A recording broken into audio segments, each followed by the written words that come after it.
الرحیم مل کر پڑھیے الصلاۃ والسلام علیک یا رسول اللہ وعلی آلک واصحابک یا حبیب اللہ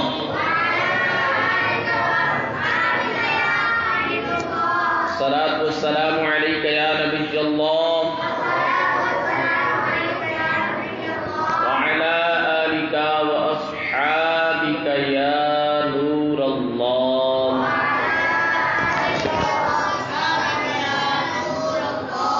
نویت سنت الاعتکاف۔ فرمان آخری نبی مکی مدنی صلی اللہ علیہ وآلہ وسلم کا فرمان عالی شان درود پاک پڑھنے کے حوالے سے موجم الاوسط کی حدیث مبارکہ ہے۔ نبی پاک صلی اللہ علیہ وسلم نے ارشاد فرمایا، تین قسم کے لوگ فرمایا کہ وہ بدبخت لوگ ہیں۔ نمبر ایک فرمایا جس نے ماہ رمضان کو پایا اور اس کے روزے نہ رکھے وہ شخص شقی یعنی بدبخت ہے۔ اے عاشقان رسول، ماہ رمضان کی آمد ہے، کام زندگی میں کرتے ہی رہیں گے۔ سال کے 11 مہینے کام ہی تو کیا، کیا کیا؟ روزی رزقی کمایا ہے تو کیا کیا؟ تو خدارا کام کے پیچھے ماہ رمضان کا روزہ نہیں جانا چاہیے۔ دوسری بات فرمایا جس نے اپنے والدین یا کسی ایک کو پایا اور ان کے ساتھ اچھا سلوک نہ کیا وہ بھی شقی یعنی بدبخت ہے۔ تیسرا شخص رحمت والے آقا صلی اللہ علیہ وآلہ وسلم نے ارشاد فرمایا جس کے پاس میرا ذکر ہوا، جس کے سامنے میرا نام لیا گیا، جس کے پاس میرا ذکر ہوا اور اس نے مجھ پر درود نہ پڑھا، اللہ اکبر اللہ اکبر، فرمایا جس کے پاس میرا ذکر ہوا اور اس نے مجھ پر درود نہ پڑھا، فرمایا کہ وہ شخص بھی شقی یعنی بدبخت ہے۔ اے پیارے محترم اسلامی بھائیو، نبی پاک علیہ الصلوۃ والسلام کا نام نامی اس میں گرامی سن کر ہمیں سستی نہیں کرنی چاہیے، درود پاک پڑھنا چاہیے، اس کی برکتیں نصیب ہوگی دنیا و آخرت کے اندر۔ نبی پاک علیہ الصلوۃ والسلام کے نام کی محبت جس کے دل میں ہوگی نا اخلاص کے ساتھ، رب قیامت والے دن اللہ کی رحمت کو جوش آ گیا تو رب اس کو بھی جنت کے اندر داخل فرما دے گا۔ آئیے حصول برکت اور نزول رحمت کے لیے باواز بلند درود پاک پڑھیے، اللہم صلی علی سیدنا و مولانا محمد وبارک وسلم وصلوا علیہ۔ حضرت سفیان ثوری رحمۃ اللہ تعالی علیہ علم و فقہ اور علم حدیث کے بہت بڑے امام ہیں۔ 99 سن ہجری میں پیدا ہوئے، بڑے متقی، پرہیزگار، عبادت گزار اور اپنے زمانے کے امام المسلمین تھے، تمام مسلمانوں کے امام تھے۔ ایک مرتبہ حضرت سیدنا سفیان ثوری رحمۃ اللہ تعالی علیہ کو 3 سال مکہ مکرمہ میں قیام کی سعادت نصیب ہوئی۔ فرماتے ہیں مکہ مکرمہ میں ایک شخص تھا، وہ روزانہ دوپہر کے وقت حرم شریف میں آتا، طواف کرتا، 2 رکعت واجب الطواف نفل ادا کرتا، پھر مجھے سلام کرتا اور اپنے گھر چلا جاتا۔ اس کا روزانہ کا معمول تھا۔ مجھے اس نیک بندے سے محبت ہو گئی۔ ایک بار یوں ہوا کہ وہ سخت بیمار ہو گئے، مجھے خبر ملی، میں اس کی تیمارداری کے لیے گیا۔ اس کی حالت نازک تھی۔ اس نے مجھے وصیت کرتے ہوئے کہا جب میں فوت ہو جاؤں تو آپ اپنے ہاتھوں سے مجھے غسل دیجیے، میری نماز جنازہ ادا فرمائیے اور مجھے تنہا مت چھوڑیے گا، ساری رات قبر کے پاس تشریف فرما رہیے گا اور منکر نکیر کی آمد کے وقت مجھے تلقین فرمائیے گا۔ اللہ اکبر۔ دوست ہو تو ایسا ہو، محبت ہو تو ایسا جس وقت سب چھوڑ جائیں اس وقت وہ شخص ہمارے دامن سے وابستہ ہو کر ہمارے پاس بیٹھا ہو، یہ محبت ہے، یہ اصل تعلق، واسطہ، دوستی، یہ کام آنے والی ہے۔ کاش ہماری بھی ایسے ہوں، ہم بھی کسی کے ساتھ ایسے کرنے والے ہوں، ہمارے بھی ایسی دوست، ایسی گیدرنگ ہو۔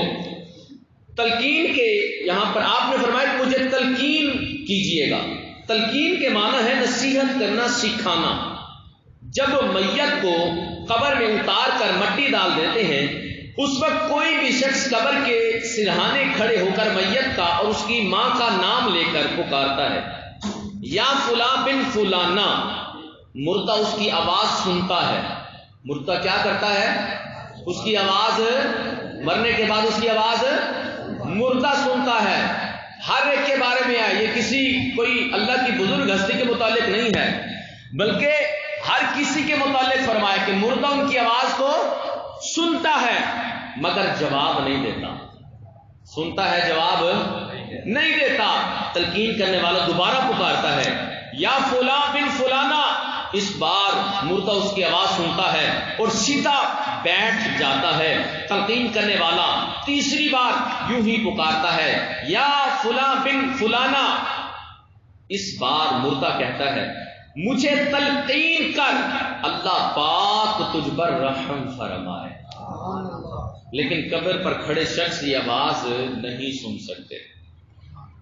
تلقین کرنے والا کہتا ہے، اذکر ما خرجت علیہ من الدنیا، یاد کر تو دنیا سے کس حال میں گیا۔ شہادت ان لا الہ الا اللہ وان محمدا عبدہ ورسولہ، تو گواہی دیتا تھا دنیا کے اندر کہ اللہ پاک کے سوا کوئی عبادت کے لائق نہیں ہے اور محمد صلی اللہ علیہ وسلم اللہ کے بندے اور رسول ہیں۔ وَأَنَّكَ رَضِيتَ بِاللَّهِ رَبًّا وَبِالْإِسْلَامِ دِينًا وَبِمُحَمَّدٍ نَبِيًّا وَبِالْقُرْآنِ إِمَامًا۔ اے مرنے والے، تو دنیا کے اندر یہ کہا کرتا تھا کہ اللہ پاک کے رب ہونے پر، اسلام کے دین ہونے پر اور محمد صلی اللہ علیہ وسلم کے نبی ہونے پر اور قرآن کے امام ہونے پر تو راضی تھا۔ اب یہ دنیا کا اس کا جو معاملہ ہے وہ اس کو یاد دلایا جا رہا ہے، اس کو دہرائی کروائی جا رہی ہے۔ یہ تلقین کرنا یہ ہم اہل سنت کے عقائد میں شامل ہے اور نبی پاک علیہ الصلوۃ والسلام کا یہ مبارک طریقہ ہے کہ جب میت کو دفن کر لے، دفن کرنے کے بعد کوئی ایک شخص میت کے سرہانے کھڑے ہو کر یہ الفاظ ادا کرے، یوں اس انداز میں اس کو تلقین کرے، جبکہ یہ دیکھا بہت کم جاتا ہے۔ مرنے والے کو اس طرح تلقین کرنا اس پر بڑا احسان ہے۔ اگر تھوڑا سا وقت نکال کر تلقین کرنے سے مرنے والا سوالات قبر سے بچ جاتا ہے تو تلقین کرنے میں ہرگز پھر سستی نہیں کرنی چاہیے۔ اور یاد رہے کہ یہ تلقین عربی ہی میں کرنی ہے، اردو میں نہیں کر سکتے۔ اور مرنے والے کے ساتھ اس کی ماں کا نام لینا ہے۔ اگر والدہ کا نام معلوم نہ ہو تو تمام انسانوں کی والدہ حضرت حوا رضی اللہ تعالی عنہا کا نام لیا جائے گا۔ حضرت سفیان ثوری رحمۃ اللہ تعالی علیہ فرماتے ہیں، اس نے ایک شخص نے مجھے اس طرح تلقین اور وصیت دی، میں نے اس کی حامی بھر لی اور اس کی وصیت پر عمل کرنے کا وعدہ کیا۔ جب اس شخص کا انتقال ہوا تو میں نے اس کی وصیت کے مطابق عمل کیا، اپنے ہاتھوں سے اسے غسل دیا، نماز جنازہ ادا کی، قبر میں اتارا۔ اس نے وصیت کی تھی کہ کم از کم ایک رات مجھے تنہا نہ چھوڑیے گا، فرماتے ہیں قبر کے پاس رہیے گا۔ فرماتے ہیں کہ لہٰذا جب سب لوگ چلے گئے تو میں وہیں بیٹھا رہا، بیٹھے بیٹھے مجھے اونگ آ گئی، مجھے نیند نے میرے اوپر گھیراؤ کر لیا۔ فرماتے ہیں کہ حالت نیند میں ایک غیبی آواز مجھے سنائی دی، کوئی کہہ رہا تھا، اے سفیان، اس کو تیری تلقین اور قربت کی کوئی حاجت نہیں، ہم نے خود ہی اسے انس دیا اور تلقین کی۔ سفیان ثوری رحمۃ اللہ تعالی علیہ فرماتے ہیں میں نے کہا اس کو کس عمل کے سبب یہ رتبہ ملا ہے کہ جو غیبی آواز آ رہی ہے کہ تیرا یہاں پہ رہنا، اس کا یہاں پر دل بہلانا، اس کا تلقین کرنا، اس کے قرب میں بیٹھنا، ذکر و اذکار کرنا، اے سفیان ثوری کوئی معنی نہیں رکھتا۔ ایک غیبی آواز کہہ رہی کہ اے سفیان ثوری ہم نے خود اس کو تلقین کر دیا، خود اس کے اندر انسیت، اس کا دل قبل کے اندر ہم نے خود ہی لگا دیا ہے۔ سفیان ثوری فرماتے مجھے بڑا تجسس ہوا، مجھے بڑی تعجب ہوا کہ اس کا عمل کیا ہے، اس کا سبب کیا ہو سکتا ہے، اس کی اتنی کون سی وہ عمل کی خصوصیت ہے۔ سفیان ثوری فرماتے ہیں میں اسی کشمکش میں تھا، میں اسی تجسس کے اندر تھا، میں اسی سوچ و بچار کے اندر تھا۔ فرماتے ہیں کہ وہ غیبی آواز دوبارہ مجھے سنائی دی، وہ غیبی آواز سنائی دی اور کہا جا رہا تھا کہ رمضان المبارک اور اس کے بعد شوال المکرم کے 6 روزے کی رکھنے کی برکت سے ہم نے اس کو یہ شان عطا فرمائی ہے۔ رمضان کے روزے پورے رکھا کرتا تھا، رمضان کے روزے پورے رکھا کرتا تھا، صرف سیویاں کھانے کے لیے، سویاں کھانے کے لیے صرف روزے نہیں رکھنے 2-4، عید پڑھنے کے لیے صرف 2-4 روزے نہیں رکھنے، بلکہ رمضان کے مکمل روزے رکھنے ہیں۔ مسلمان ہیں ہم پر، مسلمانوں پر ماہ رمضان المبارک کے مکمل روزے فرض کیے گئے ہیں۔ حضرت سفیان ثوری فرماتے ہیں اس ایک رات میں 3 مرتبہ میں نے یہی خواب دیکھا، وہی صدائیں، وہی جناب والا باتیں۔ اللہ اکبر۔ اے عاشقان رسول، کاش ہمیں بھی ماہ رمضان کی برکتوں کا، ماہ رمضان کی رفعتوں کا اندازہ ہو جائے، کاش ماہ رمضان کو ہم بھی بخوبی اچھے انداز میں روزہ رکھیں، تلاوت کریں، تراویح پڑھیں۔ اللہ اکبر۔ برکتیں ہی برکتیں ہیں، رحمتیں ہی رحمتیں ہیں۔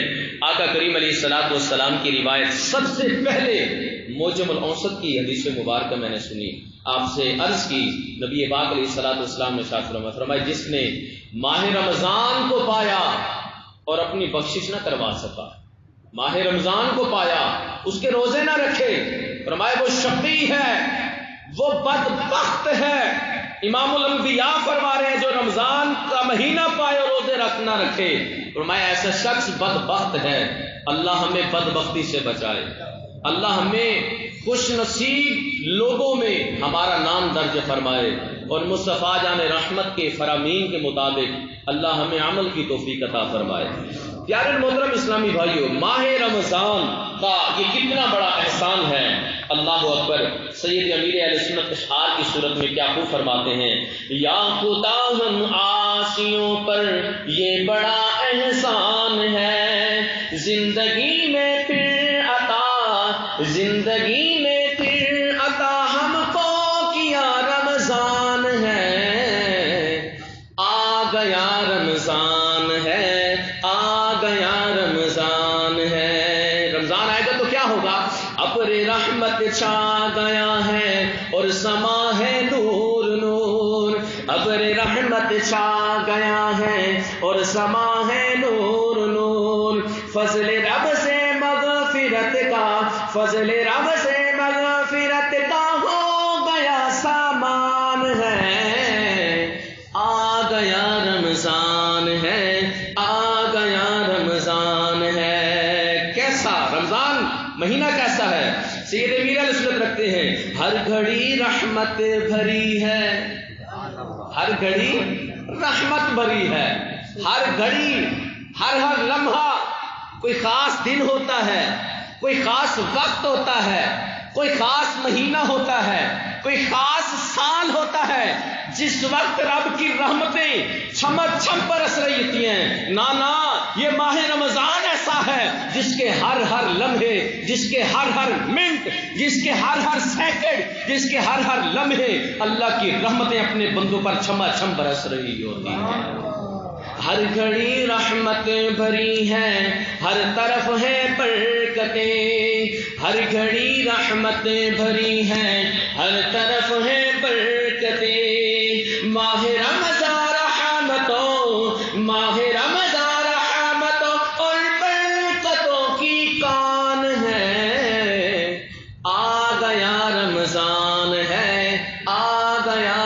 رمضان ہے، صلو علی الحبیب صلی اللہ تعالی علی محمد صلی اللہ علیہ وآلہ وسلم۔ پیارے اسلامی بھائیو، واقعی ماہ رمضان المبارک عظیم الشان ہے۔ اس کی شان و عظمت، اس کی برکت اور رفعت کا اندازہ اس سے لگائیے کہ اللہ پاک نے انسان کی ہدایت اور رہنمائی کے لیے، انسان کو جنت کا راستہ بتانے کے لیے مختلف زمانوں میں 4 بڑی آسمانی کتابیں نازل فرمائی: تورات، زبور، انجیل اور قرآن پاک۔ یہ 4 کتابیں نازل کرنے کے لیے اللہ تعالیٰ نے جس مہینے کا انتخاب کیا وہ ماہ رمضان المبارک کا بابرکت مہینہ ہے۔ 4 کتابیں ماہ رمضان المبارک کے اندر یہ رب نے عطا فرمائی ہیں۔ اللہ اکبر۔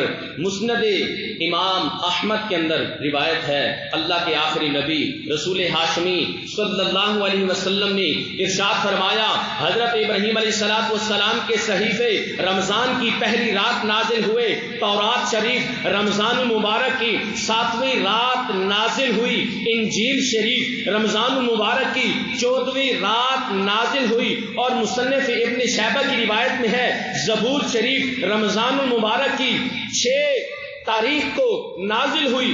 باقی رہا قرآن کریم، تو اللہ پاک نے رمضان المبارک کا تعارف اور قرآن کا تعارف بھی اس انداز میں کروایا۔ رمضان کا تعارف کرواتے ہوئے رب قرآن کے اندر ارشاد فرماتا ہے، شہر رمضان الذی انزل فیہ القرآن، یہ رمضان وہ بابرکت مہینہ ہے جس کے اندر ہم نے قرآن کو نازل فرمایا ہے، جس کے اندر ہم نے قرآن کو نازل فرمایا ہے، قرآن اتارا ہے۔ اللہ اکبر، اللہ اکبر۔ اللہ تبارک و تعالی ہمیں ماہ رمضان المبارک کی برکتیں حاصل کرنے کی توفیق عطا فرمائے۔ حضرت سیدنا شیخ عبد القادر جیلانی حضور 11ویں والی سرکار فرماتے ہیں، آپ فرماتے ہیں رمضان، لفظ رمضان میں 5 حروف ہیں، لفظ رمضان میں 5 حروف ہیں۔ پہلا حرف فرماتے ہیں را، اس سے مراد رضوان اللہ یعنی رضائے الہی ہے۔ رمضان میں دوسرا لفظ ہے، دوسرا حرف ہے میم، اس سے مراد محابات اللہ عن العصاۃ یعنی اللہ پاک کا گناہگاروں پر رحمت اور مہربانی فرمانا ہے۔ فرمایا رمضان میں جو تیسرا لفظ ہے وہ تیسرا حرف ہے ضاد، فرمایا اس سے مراد ضمان اللہ یعنی اللہ پاک کی امان ہے۔ رمضان میں فرمایا کہ چوتھا حرف جو ہے وہ ہے الف، اس سے مراد الفت اللہ یعنی رب کی محبت۔ رمضان میں جو 5واں حرف ہے فرمایا وہ نور ہے، اس سے مراد نور اللہ یعنی اللہ پاک۔ پس معلوم ہوا کہ رمضان المبارک اللہ پاک کی رضا ملنے کا مہینہ ہے، رمضان المبارک گناہگاروں پر رحمت برسانے کا مہینہ ہے، رمضان المبارک اللہ پاک کی امان ملنے کا مہینہ ہے، رمضان المبارک اللہ پاک کی محبت نصیب ہونے اور نور الہی ملنے کا مہینہ ہے۔ اللہ اکبر۔ غوث پاک رحمۃ اللہ تعالی علیہ فرماتے ہیں رمضان المبارک کی مثال سینے میں دل جیسی ہے، جیسے سینے میں دل ہے نا، فرمایا ماہ رمضان کی مثال بھی ایسے ہے۔ فرمایا دل کو نور ایمان اور نور معرفت سے زینت اور خوبصورتی ملتی ہے، اسی طرح رمضان المبارک کو تلاوت قرآن کے نور سے آراستہ اور مزین کیا جاتا ہے۔ اللہ اکبر، اللہ اکبر۔ کیا خوب ماہ رمضان المبارک کی برکتیں ہیں۔ سید امیر اہل سنت فرماتے ہیں آ گیا رمضان، عبادت پر کمر اب باندھ لو، فیض لے لو جلد کے، یہ دن 30 کا مہمان ہے۔ یہ دنیا میں ہمارا مہمان ہمارے پاس آتا ہے، کتنا پروٹوکول دیتے ہیں، وہ جس لیول کا مہمان ہوتا ہے نا اس لیول کا، اس کے منصب، اس کے جاہ و جلال، اس کے عہدے اور اس کے جاہ و جلال، اس کے منصب کے مطابق اس کو پروٹوکول دیا جاتا ہے، پروٹوکول دیا جاتا ہے، اس کو ویلکم کیا جاتا ہے۔ اور یہ مہینہ جو تمام مہینوں سے افضل ہو، وہ مہینہ جس مہینے کے اندر اللہ کی ہر لمحے اللہ کی رحمتیں برستی رہے، وہ مہینہ جو ہر لمحے اللہ تعالیٰ کی رحمت برسنے کا مہینہ ہو، وہ مہینہ جس مہینے کے اندر رب اپنے بندوں کو بخشش کے پروانے عطا فرماتا ہو، وہ مہینہ جس کے اندر اللہ اپنے بندوں کے رزق میں برکتیں اور وسعتیں چھما چھم بارش برستی کی طرح بڑھا دیتا ہو، پھر اس مہینے کے اندر کیوں نہ برکتیں حاصل کی جائیں، پھر اس مہینے کا کیوں نہ فیضان حاصل کیا جائے۔ اللہ اکبر۔ اللہ تبارک و تعالی ہمیں ماہ رمضان المبارک کی برکتیں حاصل کرنے کی توفیق عطا فرمائے۔ فرمائے کہ رمضان المبارک کی پہلی رات ہی سے آسمانوں کے دروازے کھول دیے جاتے ہیں اور آخری رات تک پھر رب آسمانوں کے دروازے بند نہیں فرماتا۔ فرمائے جو بندہ ماہ رمضان کی رات میں نماز پڑھتا ہے، سنو تراویح پڑھنے والوں، سنو رب کا کلام سننے والوں، تراویح کے اندر آ کر قرآن سننے والوں، سنو نماز پنجگانہ کا اہتمام کرنے والوں، سنو ماہ رمضان کے روزے رکھنے والوں۔ فرمائے جو ماہ رمضان میں نماز پڑھتا ہے، اللہ پاک اس کے ہر سجدے کے بدلے اس کے لیے 1500 نیکیاں لکھ دیتا ہے۔ ایک سجدے کے بدلے، ایک رکعت نہیں، ایک دن کی تراویح یا نمازیں نہیں، فرمایا ایک سجدے کے بدلے رب اس کے نامہ اعمال میں 1500 نیکیاں لکھ دیتا ہے، اور فرمایا اللہ اس کے لیے جنت میں سرخ یاقوت کا گھر بنا دیتا ہے۔ فرمایا جو ماہ رمضان کا پہلا روزہ رکھتا ہے اس کے پچھلے گناہ معاف کر دیے جاتے ہیں۔ فرمایا صبح سے شام تک 70,000 فرشتے اس روزہ رکھنے والوں کے لیے مغفرت کی دعائیں کرتے رہتے ہیں۔ آئے ہائے ہائے، کوئی دنیا والوں جو دنیا میں ہمارے نظروں میں نیک، ہم اسے کہتے ہیں نا بخشش کی دعا کا، مغفرت کی دعا کا، جو اللہ کے نوری مخلوق فرشتے جو ہر وقت رب کی تابع و فرما برداری کے اندر لگے ہوئے ہیں، جو رب کی ذرا برابر بھی نافرمانی اور رب کی عبادت سے اپنا منہ موڑتے ہی نہیں ہیں۔ فرمایا روزہ دار کے لیے صبح سے لے کر شام تک اللہ کے 70,000 فرشتے بخشش کی دعائیں کرتے رہتے ہیں۔ پھر کیوں نہ ماہ رمضان کے روزے رکھے جائیں۔ فرمایا رات اور دن میں وہ بندہ، فرمایا کہ رات اور دن میں وہ بندہ جب بھی سجدہ کرتا ہے اس کے ہر سجدے کے بدلے اسے جنت میں ایک ایک ایسا درخت عطا کیا جاتا ہے کہ اس کے سائے میں کوئی گھوڑے سوار شخص 500 سال تک چلتا رہے تب بھی اس درخت کا سایہ ختم نہیں ہوگا۔ شاید ایسا درخت ہم کیا ہمارے بڑوں نے بھی نہ دیکھا ہو کہ گھوڑے سوار شخص 500 سال تک اپنا گھوڑا بھگاتا رہے اور اتنا بڑا لمبا چوڑا وسیع و عریض درخت ہو، اس کی چھاں اس کا سایہ پھر بھی ختم نہ ہو۔ یہ شان ہے ماہ رمضان میں روزہ رکھنے والوں کی۔ یہ رب رتبے اور برکتیں ان کو عطا فرمائے گا جو ماہ رمضان المبارک کے روزے رکھنے والے ہوں گے، جو تراویح پڑھنے والے ہوں گے، جو ماہ رمضان کا ادب اور احترام کرنے والے ہوں گے، رب ان کو یہ شانیں اور یہ رتبے عطا فرمائے گا۔ اللہ اکبر۔ پیارے اور محترم اسلامی بھائیوں، ہمیں چاہیے کہ ہم ماہ رمضان المبارک کی خوب برکتیں حاصل کریں، ماہ رمضان المبارک کا خوب فیضان حاصل کرنے۔ اللہ کے آخری نبی صلی اللہ علیہ وسلم نے ارشاد فرمایا جب ماہ رمضان کی پہلی رات آتی ہے تو اللہ پاک میری امت کی طرف نظر فرماتا ہے۔ رب کیا کرتا ہے؟ میری امت کی طرف نظر فرماتا ہے اللہ۔ فرمایا کہ اور جس کی طرف رب نظر رحمت فرمائے گا نا، رب اسے کبھی عذاب نہیں دے گا، رب اسے عذاب نہیں دے گا۔ جس کی طرف رب نظر رحمت فرمائے گا رب اسے عذاب نہیں دے گا۔ اللہ ہمیں بھی ان بندوں میں شامل ہونے کا توفیق عطا فرمائے۔ رب ہمارا بھی ان بندوں میں نام لکھ دے جن پر رب نے اپنی خصوصی نظر رحمت کی تجلی فرمانی ہے۔ اللہ کے حبیب علیہ الصلوۃ والسلام نے ارشاد فرمایا رمضان المبارک کی ہر رات فرشتے میری امت کے لیے مغفرت کی دعائیں کرتے رہتے ہیں۔ یہ اعزاز امت محمدیہ کو ملا ہے، کسی اور امت کو نہیں ملا۔ فرمایا کہ رمضان المبارک بے شک سال کے شروع یعنی عید الفطر کا چاند نظر آنے سے لے کر اگلے سال تک جنت رمضان المبارک کے لیے سجائی جاتی ہے۔ یہ پروٹوکول ہے ماہ رمضان کا۔ یہ ایک ہو بھی رب کا بندہ، نعمتیں بھی دن رات رب کی کھائے، اللہ کی نعمتیں رب کی زمین میں رہے، رب کے جناب والا دیا ہوا کھائے، تب بھی رب کا حکم نہ مانے. وہ مہینہ جس کے لیے رب پورا سال جس مہینے کے لیے جنت کو سجایا جاتا ہے. آپ اور میں ذرا غور کریں, اپنے آپ سے ہم سوال کریں, میں نے ماہ رمضان الآنے کے ماہ رمضان المبارک اس 30 دن کے مہمان کے آنے سے پہلے میں نے اس کا ویلکم کرنے کے لیے کیا کچھ کیا ہے؟ کیا اپنے اندر چینجنگ لائی ہے؟ کیا میں نے اپنا پلان کیا بنا رکھا ہے؟ میں نے کیا سوچا ہوا ہے؟ کیا میں نے ماہ رمضان مبارک کا استقبال کرنے کے لیے سوچا ہوا ہے؟ ماہ رمضان کو کیا تحفہ تحائف گفٹ دینے کے لیے میں نے سوچا ہوا ہے؟ یہ مہمان آ رہا ہے, اس مہمان کا کس انداز میں نے اس کو ویلکم کرنا ہے, کس انداز میں اپنا کوئی شیڈول بنایا؟ کیا اپنے شب روز کے معمولات کے اندر تلاوت قرآن کو ایڈ کیا؟ کیا درود پاک کو ایڈ کیا؟ کیا نماز پنجگانہ اگر پہلے سستی تھی تو توبہ کر کے اب پابندی شروع کر دی؟ کیوں یار ماہ رمضان آنے والا ہے.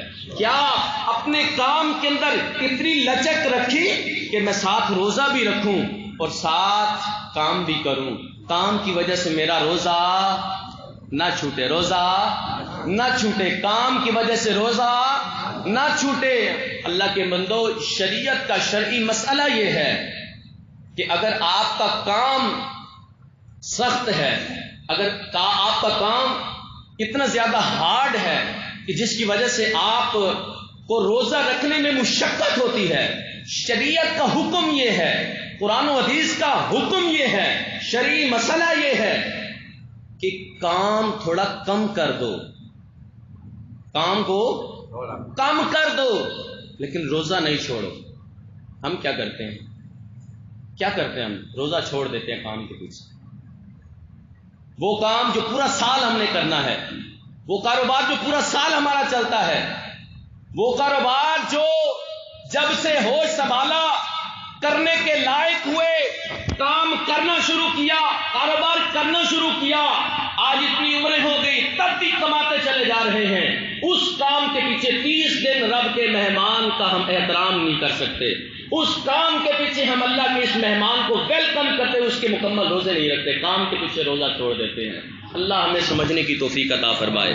ماہ رمضان المبارک میں اللہ کے آخری نبی صلی اللہ علیہ وسلم نے ارشاد فرمایا, رمضان المبارک میں افطار کے وقت روزانہ 10 لاکھ گناہگاروں کی مغفرت کر دی جاتی ہے. 10 لاکھ گناہگاروں کی اللہ بخشش فرماتا ہے. اور فرمایا کہ شب جمعہ اور روز جمعہ یعنی جمعرات کو سورج غروب ہونے سے لے کر جمعہ کو سورج غروب ہونے تک ہر گھڑی میں, ہر لمحے میں اللہ 10 لاکھ کی مغفرت کر دی جاتی ہے. اور یہ سب مغفرت پانے والے وہ ہیں جن پر جہنم واجب ہو چکی ہوتی ہے, رب ان کی بخشش فرما دیتا ہے. اللہ اکبر, اللہ اکبر. فرمایا اللہ کے حبیب علیہ الصلوۃ والسلام نے ارشاد فرمایا لوگوں, پھر جب ماہ رمضان المبارک کی 29ویں رات آتی ہے تو مہینے بھر میں جتنے جہنم سے آزاد کیے گئے تھے ان کی تمام کی کیلکولیشن کے مطابق, ان تمام کی تعداد کے مطابق اللہ ایک رات میں اپنے بندوں کو جہنم سے پروانے آزادی کی عطا فرما دیتا ہے. اللہ اکبر, اللہ اکبر.